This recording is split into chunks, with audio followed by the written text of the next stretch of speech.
News coming down on Saturday around the Islanders is team president of hockey operations and general manager Lou Lamoriello announced that Lambert has been relieved of his coaching responsibilities and Patrick Roy has been named head coach of the Isles. Joining me to break it all down is New York Post Islanders beat writer Ethan Sears. Ethan, I know you just came back from a road trip, a long one. You thought you were going to relax, and then news broke. How you doing? I'm doing well, Dexter. Them's the breaks. So here we are, and not necessarily the most stunning news that's ever happened, but that's the way it goes. That is the way it goes. And thanks so much for having me as well. Yeah. No, of course.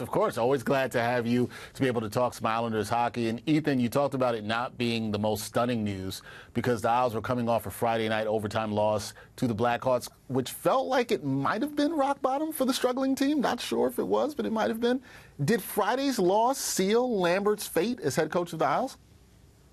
Well, you would have to imagine so. I mean, the mood in the dressing room was pretty defeated throughout this 4-game trip where they went 0-3-1 and probably at a low after that game.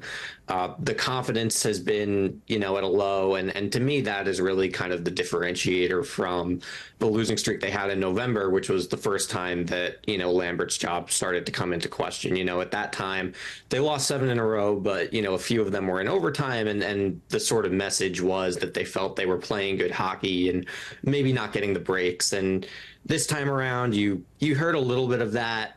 But for the most part, you look at some of the games on this trip, 5-0 in Minnesota, last night 4-3 to a banged up, bad Blackhawks team.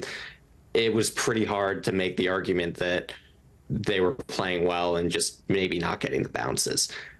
So losing that game and the way they lost it, coming out with really no urgency in the first period of what was a sort of must-win game for the emotional state of the group, it's a pretty big indictment of everyone, not just the coaching staff, of the players as well.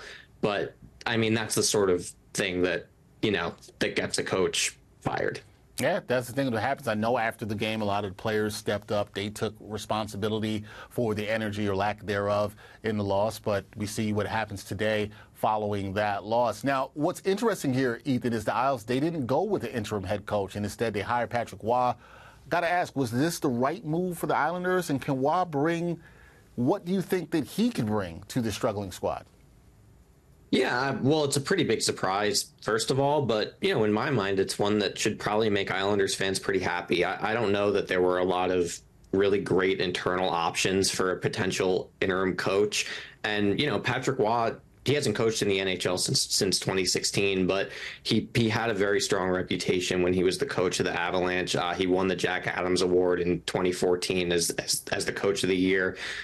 He's a Hall of Fame goaltender, someone who's highly respected in NHL circles. And you would have to think that the team would be motivated to play for somebody like him. And just having a new voice in general should probably help because, over the last week or so, I think it probably became clear that, Lane Lambert's message maybe wasn't quite getting through. Yeah, and you got to wonder about how that new voice could help, which brings me to my last question here for you, because the Islanders, as you know, they've lost 4 games in a row, and since December 31st, they have a 2-6-2 record. Do you believe that this coaching change can help turn the season around? Well, it sort of has to, Dexter, because the trade options right now for the Islanders, when you look at their cap situation and you kind of look around the league, not to say it's impossible for them to go and make a trade, but it's hard for them to do. It's a hard situation for them to navigate. So this is really kind of the move that they could make. And it's a move that, it really has to have a pretty immediate effect when you look at where they are in the standings. They're down to 6th in the Metro. They're out of a wild card spot. They're still reasonably close when you look at points. By no means is the season over. By no means are they out of it. But this is a team that's been playing, below its potential for basically the last month. And, in theory, a new coach should help there because from a talent standpoint, this really should be, maybe it's not a Stanley Cup contender, but it really should be a playoff team when you look at just the names on this team and the talent that's there.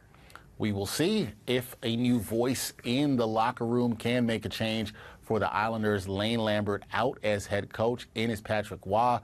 And it'll remain to be seen what can happen with this team going forward. But there still is time, Ethan. There still is time for the Islanders to turn things around. That is Ethan Sears, the great beat writer covering the Islanders for the New York Post. Ethan, always a pleasure to talk Islanders hockey with you, and I hope you get some rest soon. Thanks. You as well. Appreciate it, Dexter. Anytime, Ethan. Thank you, man.